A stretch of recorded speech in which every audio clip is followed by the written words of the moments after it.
Bienvenue dans Smart Bourse, votre émission quotidienne sur Bismart pour rester à l'écoute des marchés chaque jour du lundi au vendredi à 17h si vous nous suivez en direct, en replay bien sûr tous les soirs sur bismart.fr ou encore en podcast sur l'ensemble de vos plateformes préférées. Au sommaire de cette édition ce soir, des marchés qui consolident en ce début de semaine après un mois de novembre qui aura été un mois historique pour le fameux portefeuille 60-40, équilibré en actions et en obligations. Nous reviendrons bien sûr sur ce mois de novembre, ce qui a changé peut-être au cours de ce mois de novembre et quels sont les enseignements qu'on peut retirer de la dynamique de ce mois de novembre pour la suite et notamment pour 2024. En attendant, les indices consolident, on est en légère baisse sur le CAC, au-delà des 7300 points, avec quand même, il faut le noter, des valeurs refuges ou des actifs refuges qui ont gagné en ampleur ces dernières heures. On notera évidemment le record historique de l'once d'or ou encore le rallye des crypto-actifs et du Bitcoin en premier lieu qui s'est encore intensifié au cours des dernières heures avec un Bitcoin qui avoisine les 42 000 $ désormais au démarrage d'une semaine qui sera marquée sur le plan statistique par la séquence emploi américain avec plusieurs chiffres qui seront délivrés tout au long de la semaine. Mercredi, les créations d'emplois dans le secteur privé, l'enquête JOLTS sur les ouvertures de postes et vendredi, en point d'orgue de cette semaine, le rapport mensuel sur le marché du travail américain. Focus donc sur l'emploi américain cette semaine pour les investisseurs. Et puis bien sûr, nous évoquerons avec nos invités de Planète Marché dans un instant les perspectives 2024, ou en tout cas ce qui guide les réflexions des investisseurs en vue de l'année 2024 qui est sur le point de commencer. Discussion à suivre donc avec nos invités de Planète Marché dans un instant. Et puis comme chaque lundi, le dernier quart d'heure de Smart Bourse est consacré à l'actualité américaine. C'est notre quart d'heure américain avec Pierre-Yves Dugas que nous retrouverons à 17h45. Impossible de ne pas revenir avec Pierre-Yves sur la disparition la semaine dernière de Charlie Munger, un des titans de l'investissement américain et mondial.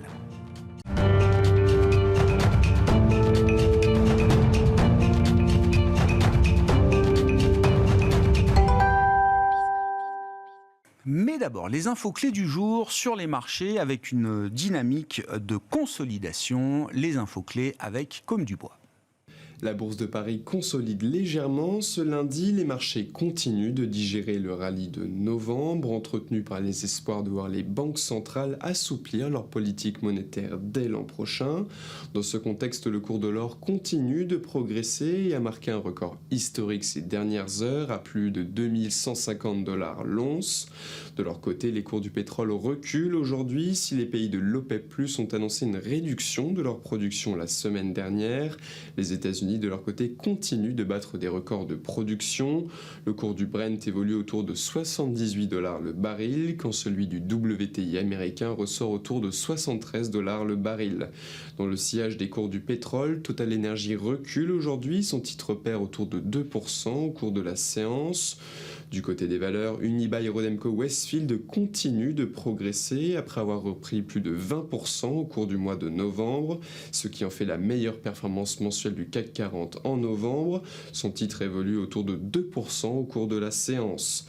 La course à l'anti-obésité continue d'alimenter le secteur de la santé. Le groupe Roche a annoncé aujourd'hui un accord pour le rachat de Carmot Therapeutics pour un montant de 2,7 milliards $. Son titre évolue en hausse et gagne autour de 2,5% au cours de la séance. Demain, côté statistique, les investisseurs prendront connaissance de l'indice PMI Services définitif pour le mois de novembre dans la zone euro, ainsi que des résultats de l'enquête d'octobre de la BCE sur les anticipations d'inflation à 1 et 3 ans. Enfin, ils prendront connaissance de l'ISM Service de novembre aux États-Unis et les résultats de l'enquête JOLTS sur les offres d'emploi aux États-Unis pour le mois d'octobre. Tendance, mon ami, chaque soir en ouverture de Smart Bourse, les infos du jour sur les marchés avec Comme du Bois sur Bismart.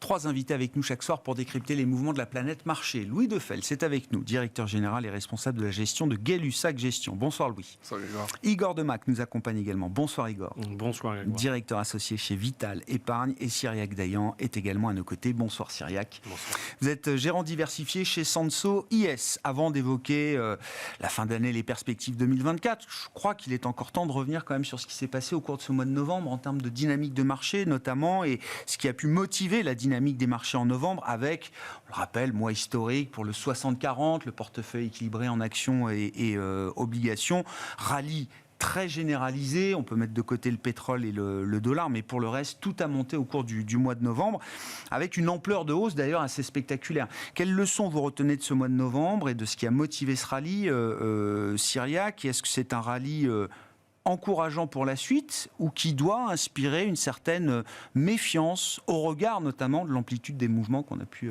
observer?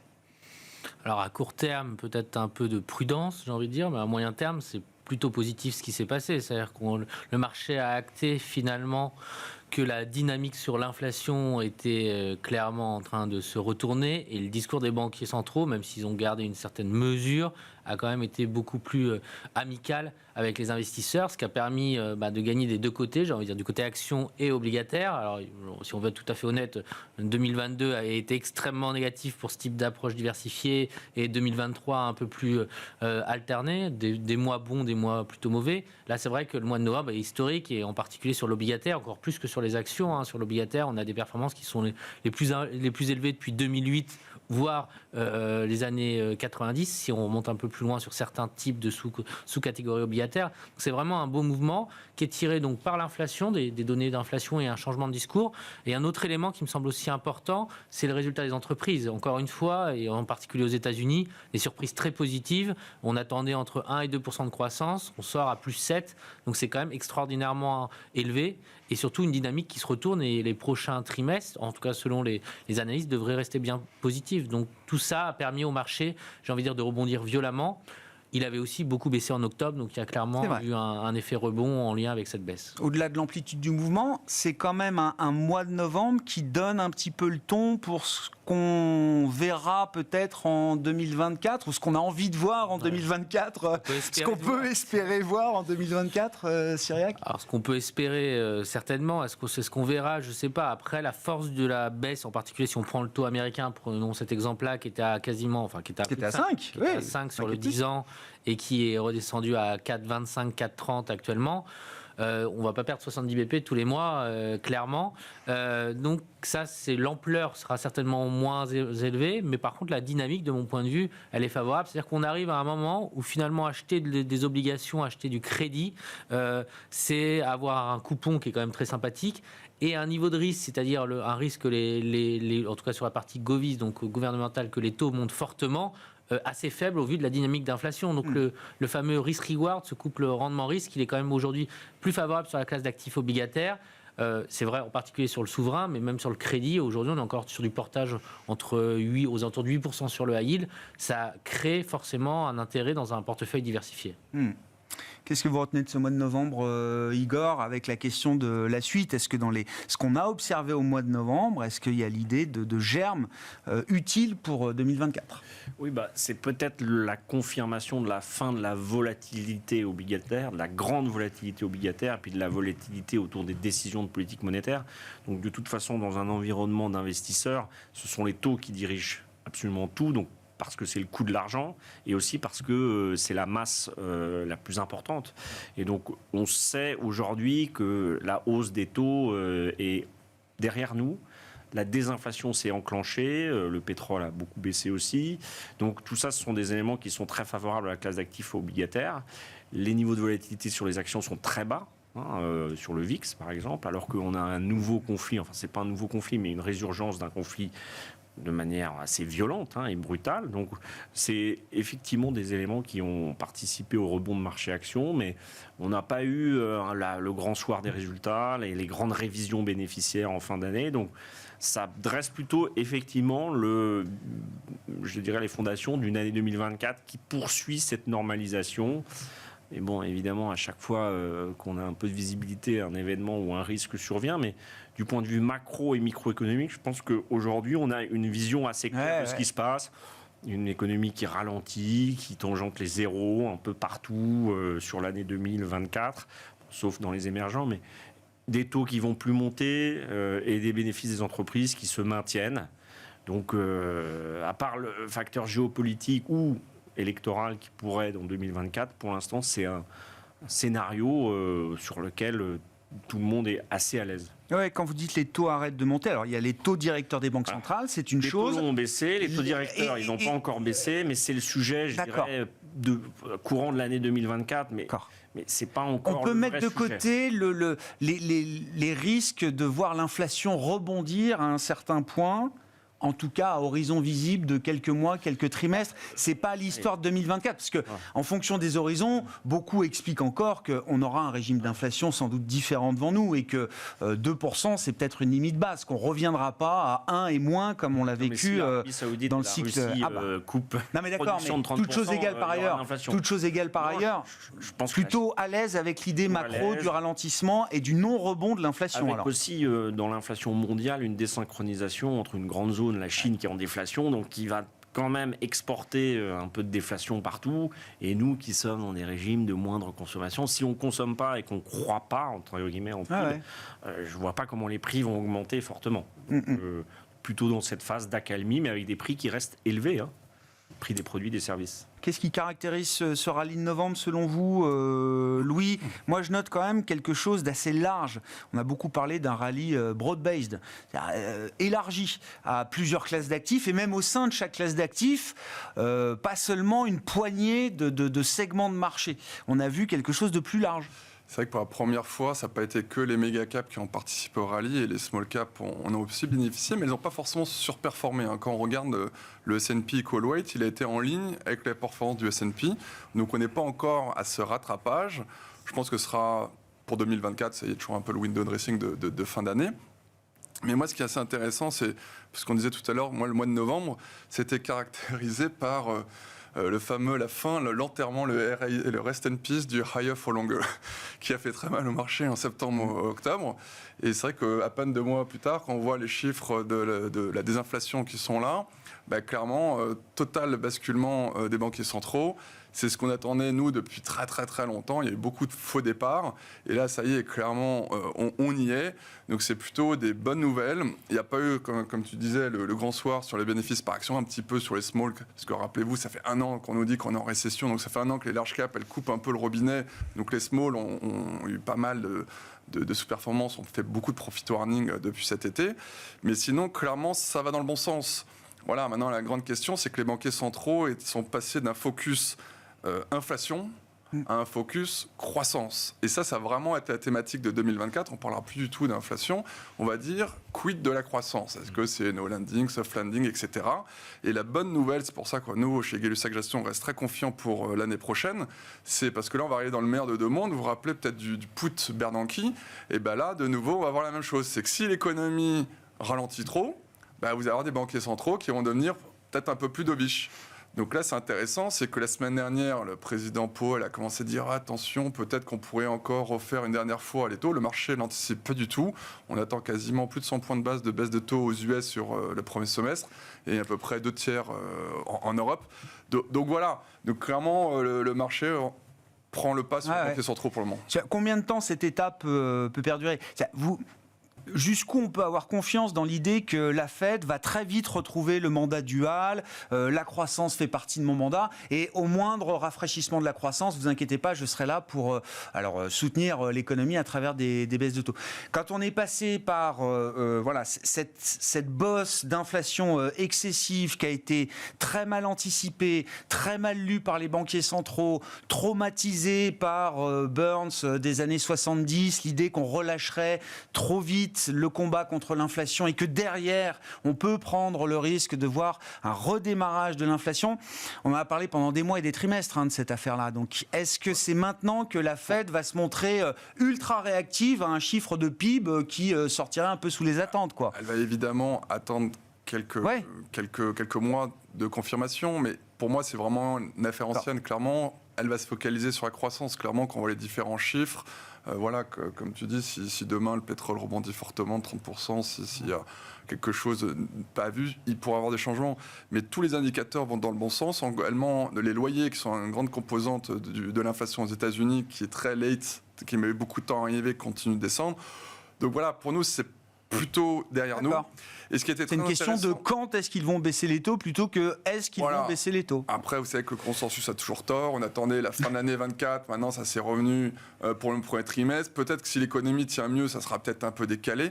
Mais ce qui est très intéressant, moi, en fait, ce qui est très compliqué pour les gens qui investissent en bourse, c'est que là, les indices sont totalement biaisés par les Magnifiques 7 aux États-Unis et pareil par les gros poids en Europe, parce que tout le reste en dessous a des mauvaises performances. Et là, pour la première fois depuis très longtemps, que ce soit les small, les mid, même les larges, mais tout le pan de l'économie a participé à la hausse. C'est vrai. Donc ça, c'est assez important. Ça continue un peu au mois de décembre.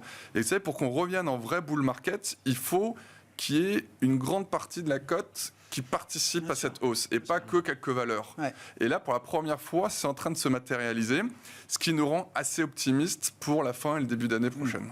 Comment vous comprenez ces anticipations de baisse de taux, Cyriac? Encore une fois, je sais, je suis un peu obsédé par ça, mais qu'est-ce qui va motiver la Fed à baisser ses taux? Est-ce que c'est la simple poursuite de la mécanique de désinflation?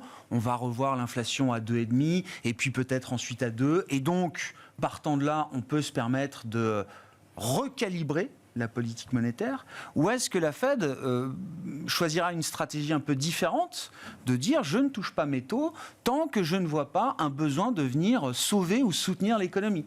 Et je veux voir le ralentissement de l'économie américaine sur plusieurs mois, plusieurs trimestres, dans le blanc des yeux.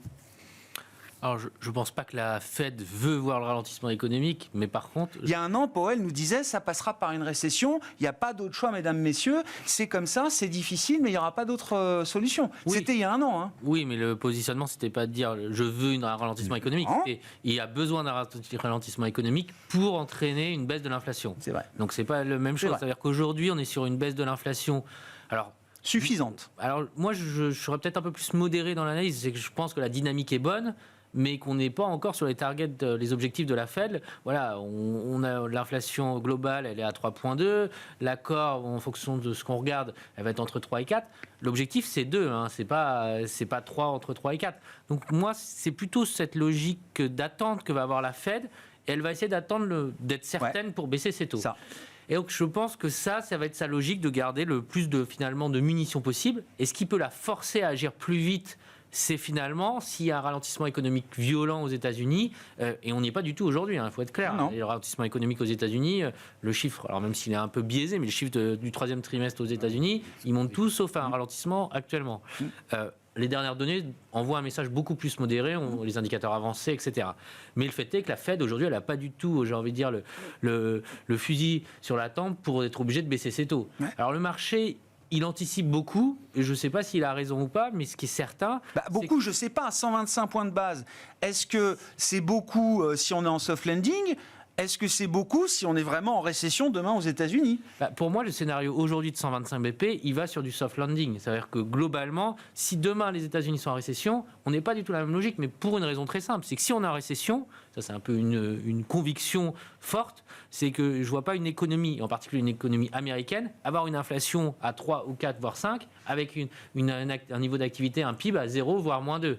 Ça peut exister dans les pays émergents, ça peut exister dans certains endroits, mais pas dans en tout cas de mon point de vue, pas aux États-Unis. Ouais, donc ceci étant dit, c'est une hypothèse, mais si on croit à cette hypothèse, globalement, baisser de 125 BP, pour moi, c'est uniquement si l'inflation se normalise, mais à un rythme, on va dire, progressif, et que la Fed se dit, je peux donner un peu plus de laisse à l'économie, et donc globalement, j'accompagne ça tranquillement. Et c'est ce que joue Powell, parce que globalement, et la Fed ne le dira jamais, mais s'il croyait vraiment qu'on va sur une récession forte, ils seraient déjà beaucoup plus agressifs dans leur discours de baisse de taux, et ce n'est pas leur scénario aujourd'hui. Je comprends. Mais déjà, le scénario de stagflation, pour vous, ce n'est pas un scénario qui peut exister aux États-Unis dans l'état actuel des choses. Alors ça dépend à quel niveau on met. Oui, mais j'entends, mais croissance zéro et trop d'inflation, quoi. Non, pour le cas des États-Unis ou de la zone euro ou du Japon, ces trois grandes zones, c'est quelque chose auquel je ne crois pas sur longue période. On peut avoir quelques mois comme ça, mais par contre, sur longue période, c'est pas un état pérenne pour des économies comme les nôtres.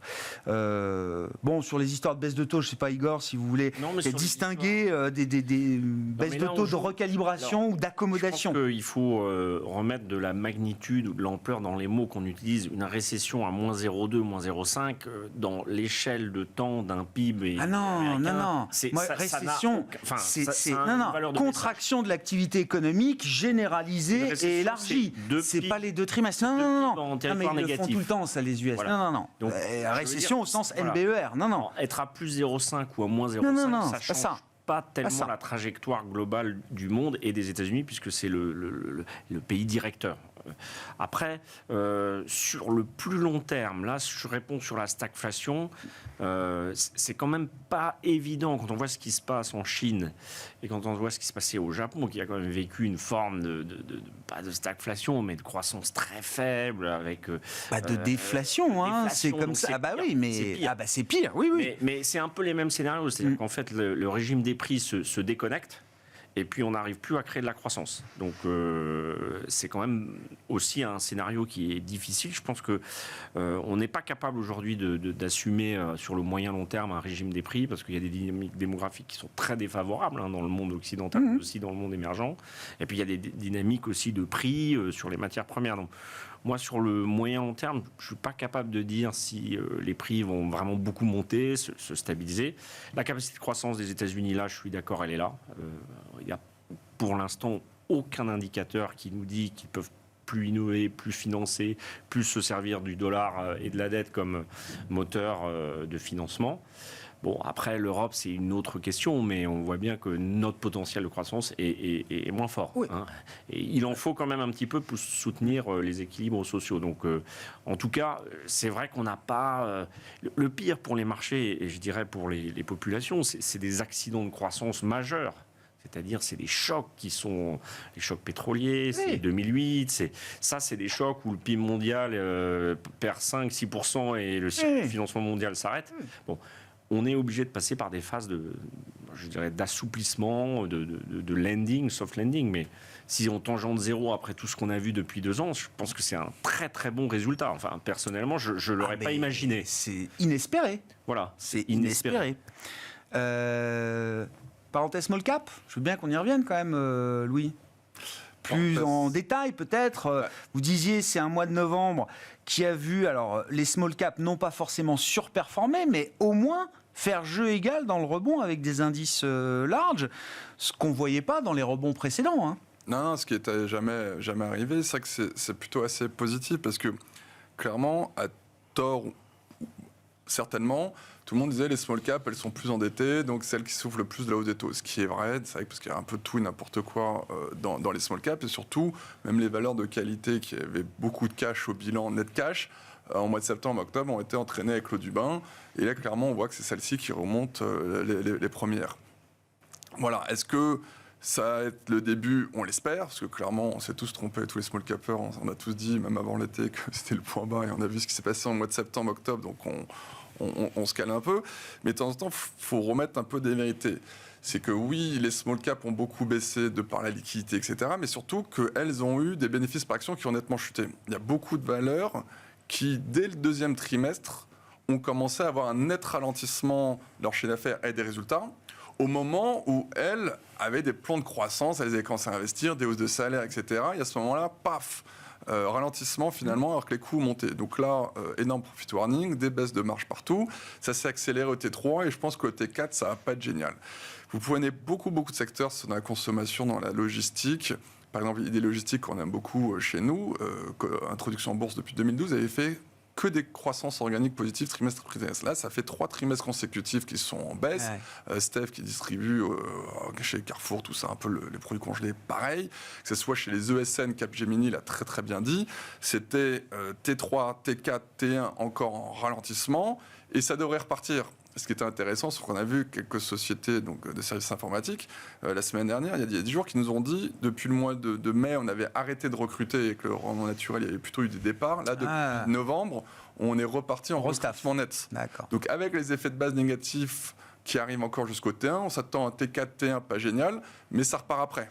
Donc voilà, donc en gros, nous les small caps, on était peut-être un peu plus early cyclical, on va dire, que les large caps. Ouais. Donc clairement, le mal a été fait.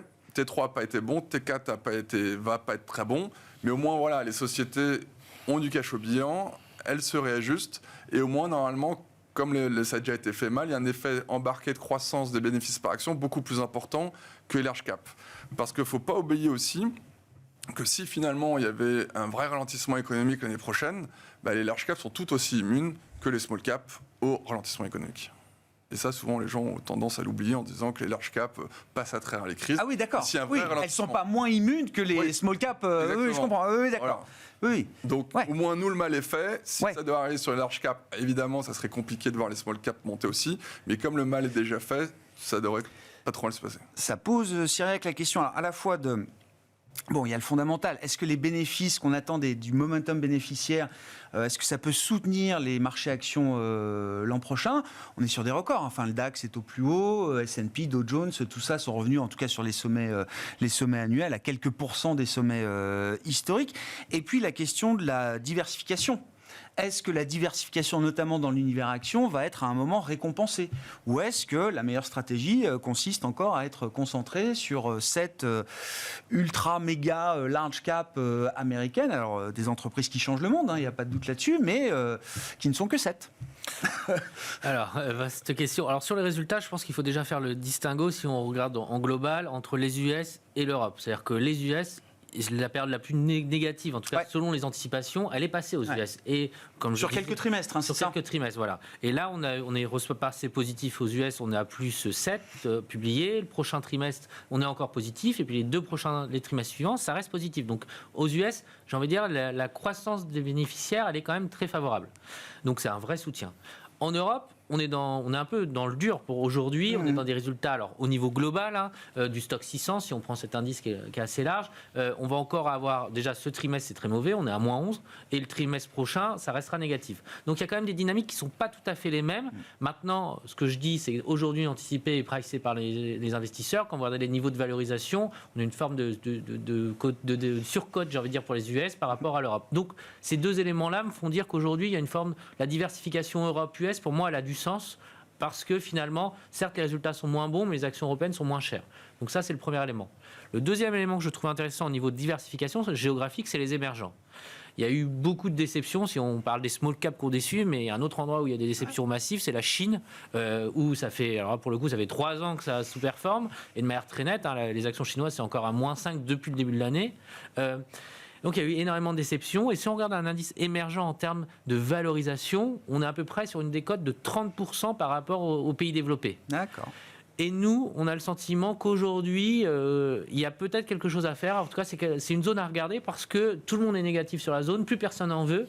Et il y a un intérêt en termes de valorisation, d'écart. Quand on a à moins de 30% de valorisation entre les pays développés et les pays émergents, en général, c'est un élastique qui arrive au bout et qui repart dans l'autre sens. Je comprends. Donc voilà, de côté un peu négatif, diversification. Nous, structurellement, on croit à la diversification. Mais je trouve qu'aujourd'hui, en tout cas, c'est pas du tout le moment de plus jouer à la diversification. Je comprends. Après, pour répondre à votre question... Sur les indices émergents, quand on regarde un indice émergent, on est exposé fortement et avant tout à la Chine, ou est-ce que là aussi, on peut quand même être diversifié dans le monde émergent, ou est-ce que c'est avant tout l'éléphant dans la pièce, la Chine ? Alors, si vous prenez un MSCI émergent, la Chine, c'est entre 30 et 40%. Donc, vous avez une très grosse exposition sur la Chine. Et après, il faut rajouter la Corée du Sud et Taïwan, et vous arrivez quasiment à 70% de l'indice. Donc, il y a un énorme biais Asie, et en particulier Chine. Donc, j'ai envie de dire, si on veut être un peu plus dans le détail, il faut aussi travailler sur en ce moment l'Amérique du Sud, ça marche bien, le Brésil, regardez ce qui se passe en Europe de l'Est avec la Pologne, il y a des choses, donc pas uniquement la Chine, mais j'exclurai pas dans le raisonnement, je dis pas non plus qu'il faut un indice émergent hors Chine. Aujourd'hui ça existe. Je comprends. Parce que oui, bien sûr. Mais on les a construits pour des investisseurs qui ne veulent plus être investis en Chine. Mais je trouve que d'avoir un indice émergent où il y a un biais Chine, enfin un biais Chine 30 à 40%, ça a du sens. Et donc nous on considère qu'un MSCI émergent, ça a un intérêt à être regardé aujourd'hui dans une vision contrariante. Donc, et sur les small caps, pour répondre à votre question, est-ce qu'il faut rester sur les 7 magnifiques ou un peu se diversifier sur du Russell 2000 ou des indices small cap Europe? J'aurais tendance à penser que c'est le moment de commencer à en mettre si on n'en a pas. Voilà. Si on n'en a pas aujourd'hui, il y a du sens à... C'est un risque de ne pas en avoir, déjà. Ça commence à être un risque. Ça commence à être un risque de ne pas en avoir. Vu l'écart qu'on a connu, ça commence à être un risque. Maintenant, pour ceux qui en ont déjà, c'est peut-être pas nécessaire d'en rajouter dès à présent parce que, comme on disait, le momentum, on aimerait, pour être transparent, d'avoir un peu plus de momentum relatif et d'avoir ce moment-là où les small caps surperforment. Et ça commence à venir un petit peu. On a eu quelques infos là depuis le mois de novembre, en particulier aux États-Unis, et on aimerait qu'il y ait une confirmation de ce mouvement-là. Néanmoins, aujourd'hui, d'être complètement en dehors, enfin en clair, d'investir uniquement sur les 7 technologiques, les 7 magnifiques, c'est pour nous un vrai risque en fait de construction de portefeuille. Sur la diversification action, puis je voudrais qu'on parle de l'or aussi avec vous, Igor.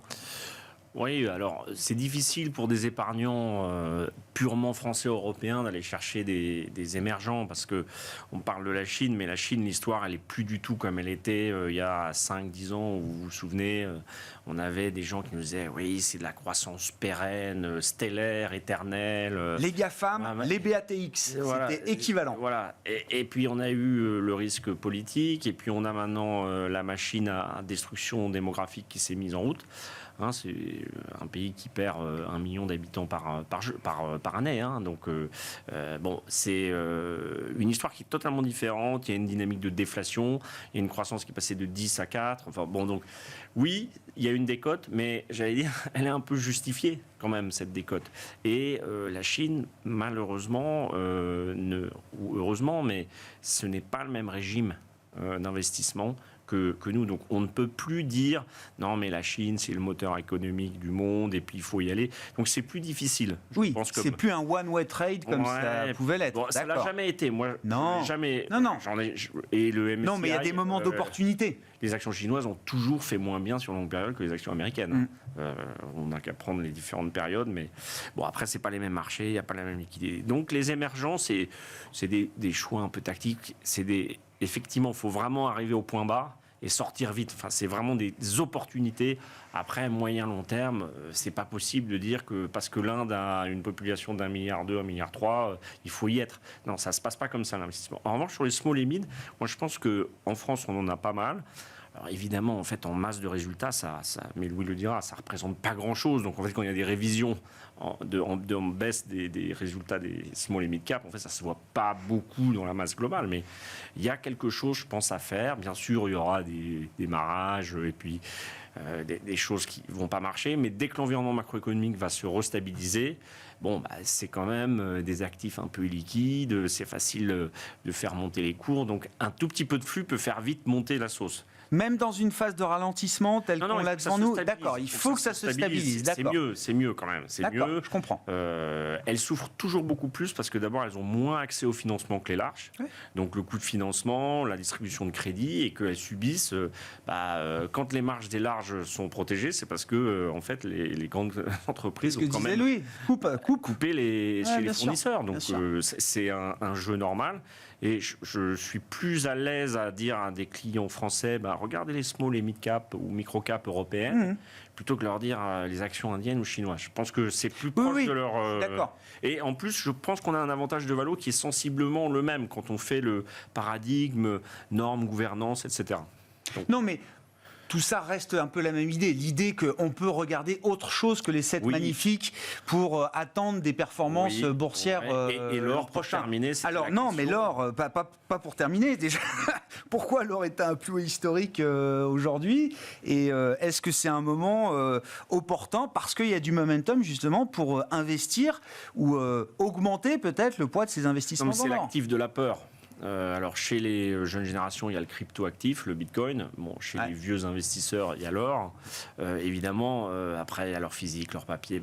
Je pense que quand il y a un débasement général entre le régime des prix, le régime de croissance, le dollar qui s'affaisse un peu, tout ça, ça milite pour une espèce d'actif refuge, mais qui est un actif sans rendement et qui est libellé en dollars. Donc il ne faut aussi pas oublier que on peut rarement gagner sur un actif et sa monnaie sous-jacente en même temps. Sur longue période. Là, par exemple, le dollar. Ce qui est intéressant, c'est quoi? Le dollar baisse et les métaux, les précieux montent. Voilà, oui. Mais ça serait mieux si le dollar montait, peut-être pour un investisseur américain. Nous, en tant qu'investisseurs européens, je pense que l'or, ça reste dans un portefeuille entre 5 et 10%, quelque chose qui est possible. On ne mettra jamais plus parce que ça stabilise un peu. Ça fait partie du refuge quand le régime de prix, il n'est pas très lisible, même si on est qu'il y a des inflations. On en a parlé, il y a de la déflation en Chine. Donc, c'est toujours intéressant. Bon, ça a bien remonté. Est-ce qu'il faut y aller maintenant à 2000 ? Je ne sais pas. Mais je pense que c'est utile. Quel signal s'envoie l'or, selon vous ? Enfin, l'or, le bitcoin, l'or numérique ou l'or... Est-ce que ça envoie un signal un peu macro pour un allocataire ? Honnêtement, difficile d'analyser. Moi, j'ai beaucoup de mal à comprendre la réaction de l'or actuellement. Parce que c'est maintenant, ça s'est joué en quelques semaines, là, c'est ça. Donc, mais c'est un actif qui est particulier, comme on disait, qui n'a pas de rendement, qui est lié à beaucoup de confiance, mais en même temps, on a un VIX à 12 et on a l'or qui fait des plus hauts. Quelle est la logique ? Alors après, on parle des taux réels, il y a beaucoup de littérature, mais en tout cas, de mon expérience, il n'y a pas beaucoup de choses très concluantes sur longue période, sur la prévision de l'évolution des cours de l'or.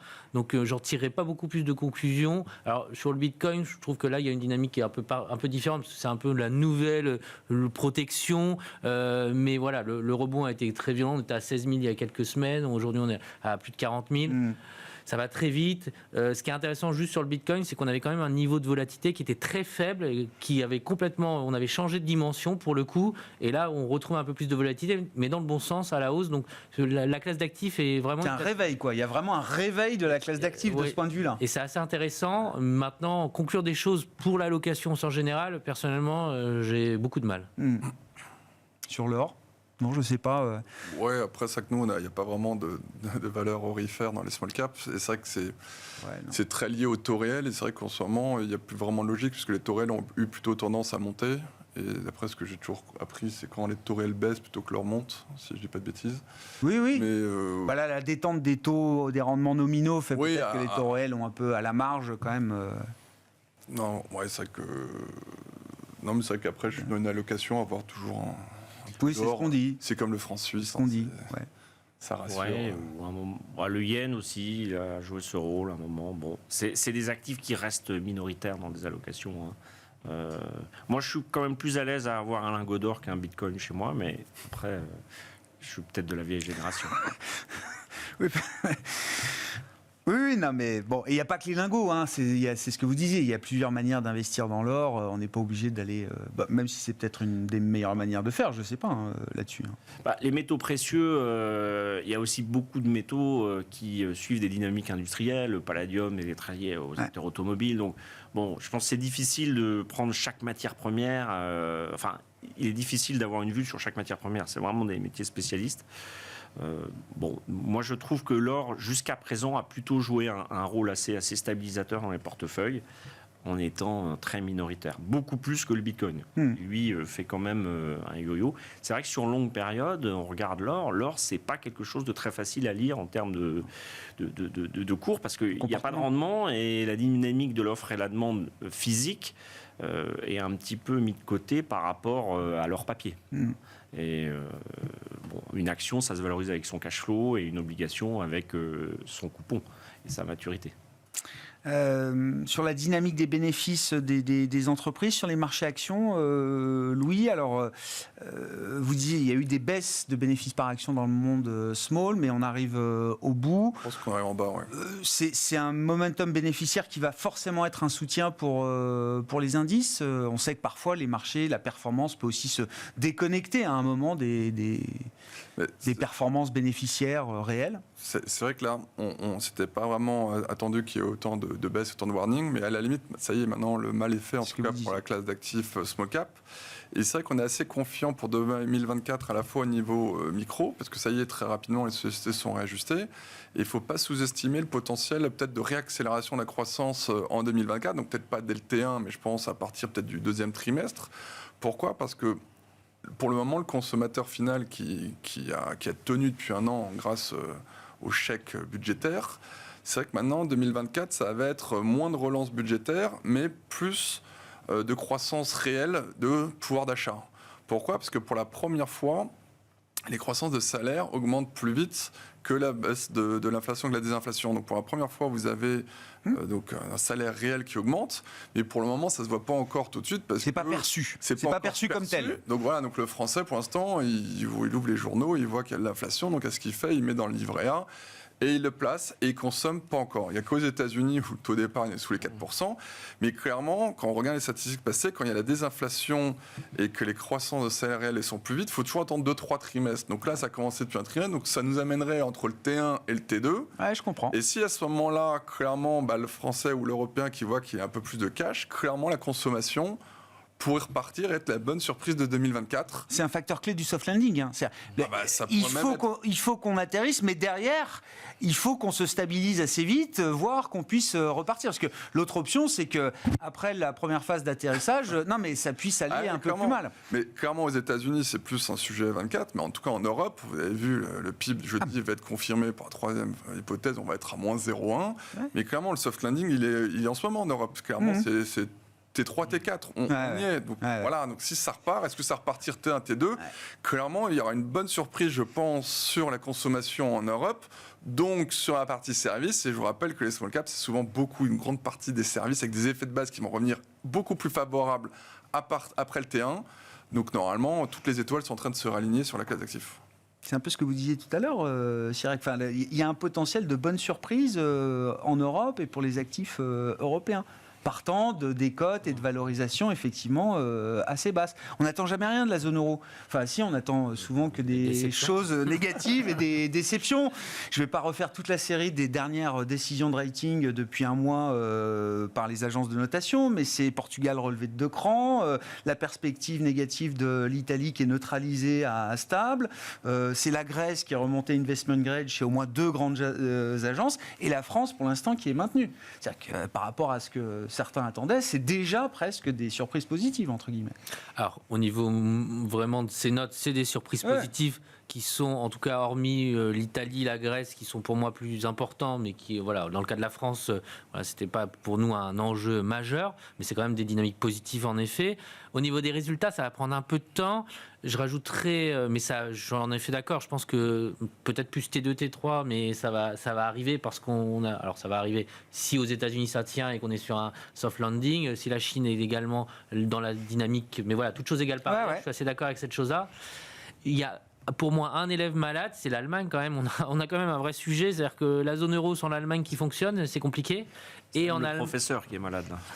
C'est pas l'élève. Et c'est vrai qu'on a quand même ce point-là qui est vraiment une zone d'incertitude parce qu'on le notait, hein, c'est que les résultats des actions, aujourd'hui, c'est plutôt en Italie qu'il faut regarder si on veut des bonnes performances en Europe et en zone euro. C'est plutôt dans les pays qui avaient été mis de côté pendant des années. Alors, ils profitent aussi des biais financiers, par exemple, dans le cas de l'Italie.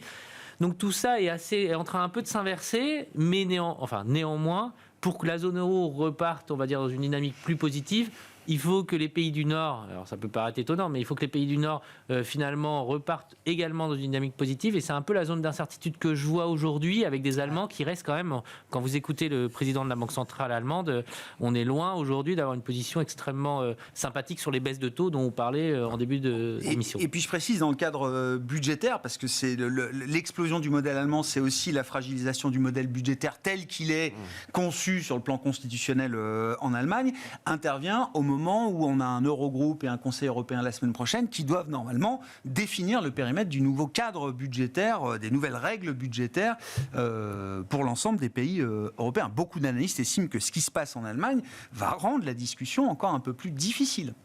Je pense que c'est une réalité, clairement. Mais je pense que la réalité du terrain est un peu différente, parce que, rappelez-vous, l'Allemagne, c'était le premier pays à être très sur les cyclicaux à cause du gaz russe. Et eux, ça fait déjà 1 an qu'ils ont un peu la tête sous l'eau. Et clairement, il y avait deux de nos analystes gérants qui étaient à l'EGI Capital Forum, donc à Francfort, qui est la grande messe où vous voyez sur 3 jours, il y a plus de 200 sociétés allemandes. Le discours était plutôt optimiste. Ils disaient, OK, ça y est, le carnet de commandes a baissé. Oui, les deux prochains trimestres, on sait que le book-to-bill, donc le carnet de commandes, va être en baisse. Donc maintenant, c'est une industrie, on a pris le plomb, c'est fait, mais grande confiance. Donc je pense que l'Allemagne peut être un des grands gagnants de 2024. Les bonnes surprises viendront d'Allemagne. Voilà. Vous disiez, Igor, non ? Le maître qui est malade, oui, le professeur. C'est le maître de l'Europe. Budgétairement, c'était. Puis on l'a vu finalement, il y a quelques facéties de construction budgétaire. Quelques circonvolutions, oui, effectivement. C'était un petit peu pareil avec le système bancaire allemand dont on disait qu'il était très très solide, et puis on a découvert les Sparkassen. Donc, on le dit plus depuis 2008, voilà. Effectivement. Après, c'est vrai que c'était une économie, une industrie qui s'est construite sur les matières premières, et notamment le gaz et l'énergie peu chères, en provenance de Russie, que ça c'est derrière l'Allemagne, mais ils ont, c'est derrière eux, pardon. Et puis je crois qu'ils sont rentrés très tôt dans la crise, donc c'est vrai que je souscris assez bien au scénario qui vont peut-être en sortir un peu plus tôt que les autres ou avec un rebond. Sachant qu'ils ont les marges de manœuvre, c'est ça qui est terrible dans leur débat budgétaire, c'est que l'argent ils l'ont et en tout cas ils peuvent l'avoir s'ils le souhaitent. En excédent budgétaire, c'est toujours mieux pour son économie.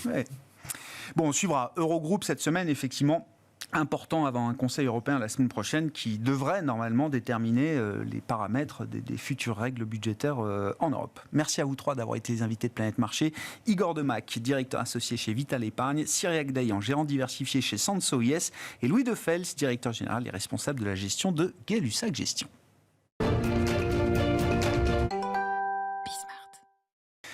Chaque lundi, le dernier quart d'heure de Smart Bourse est consacré à l'actualité américaine. C'est notre quart d'heure américain avec, en visioconférence, notre correspondant américain, Pierre-Yves Dugas. Bonsoir Pierre-Yves. Merci beaucoup d'être avec nous. Il est encore temps, Pierre-Yves, de revenir sur la disparition d'un titan de l'investissement. Je parle bien sûr de Charlie Munger. On a déjà évoqué la semaine dernière dans cette émission la disparition de Charlie Munger, partenaire de toujours, ou quasiment, de Warren Buffett, bien sûr, à la tête de Berkshire Hathaway, Charlie Munger, qui est décédé juste avant sa 100e année. Pierre-Yves, est-ce que ça a été un événement aux États-Unis, j'allais dire peut-être dans le monde financier américain, mais peut-être même au-delà du monde financier américain? Est-ce que c'était une de ces personnalités qui avait une aura qui dépassait sa simple industrie, pour dire les choses? Non, je ne crois pas. Il aurait mérité de l'être, mais on en a beaucoup parlé dans le Wall Street Journal, et figurez-vous que même le New York Times en a parlé. Pourtant, un capitaliste riche, blanc, dont on va chanter les louanges lorsqu'il décède, ce n'est pas tellement l'habitude des New York Times, mais le New York Times a compris quand même qu'il fallait marquer le coup, parce que Charlie Munger, qui n'était pas une personnalité très médiatique, délibérément d'ailleurs, et qui laissait toujours la place, le micro et les projecteurs à Warren Buffett, était pratiquement aussi important que Warren Buffett dans la gestion et dans les décisions d'investissement de Berkshire Hathaway. Et même pour la presse progressiste, les rendements affichés par Berkshire Hathaway sont absolument étourdissants, je les rappelle. Si vous aviez eu en 1980 $1000, qu'est-ce que vous auriez fait avec? Vous auriez acheté 3,4 actions de Berkshire Hathaway. Et aujourd'hui, vous auriez pratiquement 2 millions de dollars. Donc, ça mérite qu'on parle des idées qui ont conduit à ce succès d'investissement sur plus de 50 ans, 58 ans exactement, 19% de rendement moyen annuel. C'est 2 fois plus que le marché. Charlie Munger et Warren Buffett étaient des génies, et Warren Buffett, qui est le cadet de Charlie Munger de 7 ans maintenant, est bien triste d'avoir perdu cette personne avec laquelle il conversait quotidiennement depuis les années 70. Charlie Munger habitait en Californie, du côté de Los Angeles. Warren Buffett circule beaucoup, mais enfin, il est souvent à Omaha, dans le Nebraska. Et Warren Buffett avait besoin de Charlie Munger pour faire rebondir, comme on dit en anglais, ses idées d'investissement. Et Charlie Munger avait la crédibilité et le courage intellectuel de dire non à Warren Buffett, tu te trompes. Et tu verras qu'à la fin du compte, comme tu es un garçon intelligent, tu finiras par te rendre compte que c'est moi qui ai raison. Quelle était la recette Qu'est-ce que Charlie Munger, justement, a apporté à Warren Buffett, Pierre-Yves? Je crois que Warren Buffett a commencé tout seul en rachetant Berkshire Hathaway, qui était une société textile en perdition. Il était l'élève à Columbia de Ben Graham, qui a théorisé l'importance d'acheter des sociétés sous-évaluées, des sociétés qui étaient valorisées par le marché en dessous de la valeur intrinsèque de leurs actifs, pour ensuite les retaper un petit peu et les revendre à profit. Et là-dessus, Charlie Munger arrive et il lui dit « Warren, tu te trompes. Le meilleur moyen de gagner de l'argent, ça n'est pas de faire ça. » Et c'est ce que j'appelle le théorème de Charlie Munger, qui est à mon avis génial parce qu'il n'est pas intuitif. Et qui consiste à dire, j'ai essayé de le traduire en français, il vaut mieux acheter une entreprise extraordinaire à un prix moyen plutôt qu'une entreprise moyenne à un prix extraordinaire. Autrement dit, n'allons pas trop loin dans la recherche de l'entreprise sous-évaluée parce qu'on va acheter des tocards et on va le regretter. Tandis que si on trouve le joyau et que le joyau est valorisé correctement, on va pouvoir le garder en portefeuille 30, 40 ans. On n'aura pas besoin de s'inquiéter de voir si sa valorisation remonte pour le revendre. On ne va pas courir après la plus-value. L'argent, la vraie plus-value durable, elle est dans la capacité à garder en portefeuille pendant des décennies des sociétés valables. Ce qui veut dire, en fait, qu'on n'achète pas simplement des actifs, mais on achète la qualité du management sur longue période. Un autre commentaire délibérément amusant, parce que Charlie Munger avait énormément d'humour. Il a dit, vous savez, j'aime bien les entreprises qui ont des business simples, qui ont des modèles économiques simples, parce que comme ça, elles peuvent être gérées par des crétins. Et croyez-moi, tôt ou tard, ça finit toujours par arriver. Et si une société est gérée pendant quelques années par des crétins et qu'elle s'en remet, c'est bien la preuve que le business dans lequel elle intervient était un bon business. Alors il y a ce numéro j'ai envie de dire, de ce duo de capitalistes comiques qu'avaient fini par monter Warren Buffett et Charlie Munger lors de leur réunion annuelle, lors de leur assemblée générale à Omaha, dans le Nebraska, début mai, où je me suis déjà rendu.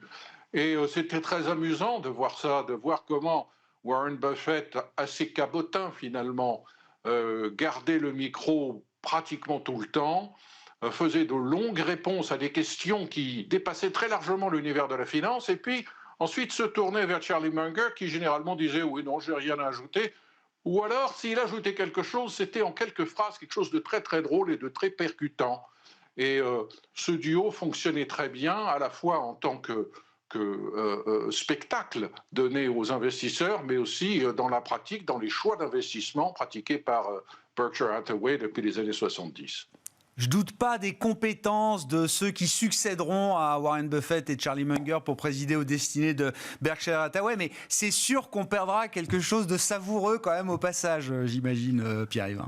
Je veux dire, il faut avoir le track record, il faut avoir la crédibilité et la preuve manifeste de la bonne performance de ces décisions pour ensuite dire des choses aussi fracassantes et provocantes que le font Warren Buffett aujourd'hui et que le faisait hier encore Charlie Munger. Il y a des choses qui me viennent à l'esprit. Par exemple, il y a toute cette théorie sur ce qu'on appelle le SOYA, S-O-Y-A, qui veut dire « sit on your ass », c'est-à-dire « rester assis sur votre derrière ». Ça participe de la même logique de ce dont je parlais à l'instant, de la patience. La plupart du temps, disait-il, le marché boursier vous donne une valeur à peu près correcte pour l'entreprise. Et puis de temps en temps, il se passe quelque chose d'effrayant, une crise qui fait peur à tout le monde. Et à ce moment-là, il faut arrêter de rester assis sur son derrière et de regarder la bourse. Il faut être capable très vite d'investir massivement et de faire le bon pari sur l'entreprise que l'on surveille depuis longtemps, dont on connaît la qualité et qui brusquement est soldée. Il parlait aussi, parce que c'était un philanthrope, il parlait aussi du monde universitaire. Il a donné beaucoup de son argent aux universités, en général en accompagnant ses dons d'instructions très précises et de plans très particuliers sur la nature des bâtiments qui devaient être construits sur les campus universitaires. Il a donné à Harvard, il a donné à Stanford, il a donné à l'Université de Michigan. Et quand on lui posait ces questions sur l'état d'esprit culturel, pour ne pas dire politique, de l'université, il disait, écoutez, moi, s'il n'en tenait qu'à moi, c'est très simple, je virerais à peu près un tiers des enseignants dans les matières non scientifiques, ils ne servent à rien. Ils continuent de distiller des théories complètement débiles, y compris en matière de finance. C'était un grand ennemi d'un certain nombre de théories, par exemple la théorie moderne du portefeuille, du bêta, etc. Il dit, moi je n'y comprends rien, je passe mon temps à faire de l'investissement et je n'ai jamais eu besoin de ces modèles. À propos de track record et de personnalité du monde des affaires, il faut qu'on dise un mot d'Elon Musk aussi, Pierre-Yves. Alors, je ne sais pas à quoi vous faites référence, parce que oui, effectivement, il s'est exprimé, c'était la semaine dernière, à l'occasion du Deal Book Summit organisé par le New York Times. C'est Aaron Sorkin qui organise cet événement chaque année, avec de grandes personnalités du monde de l'investissement et des affaires. Et Elon Musk était invité parce que ami de Andrew Sorkin. Oui, Elon Musk, classé X, hein, c'est le cas de le dire. Elon Musk, qui n'en loute pas une pour faire de la provocation et pour dire tout haut des choses qui, en l'occurrence, sont quand même très crues, qu'on ne pourrait pas dire à l'antenne en direct aux États-Unis, qu'on ne peut dire que sur Netflix, à propos de quelques 200 entreprises qui ont décidé de boycotter sa plateforme, son réseau social X, de ne plus faire de publicité sur cette plateforme, parce que Elon Musk, une fois de plus, a fait un tweet de trop, un tweet qui, d'ailleurs, entre nous, est assez incompréhensible, mais qui, quand on se penche vraiment dessus, valide des théories racistes et antisémites.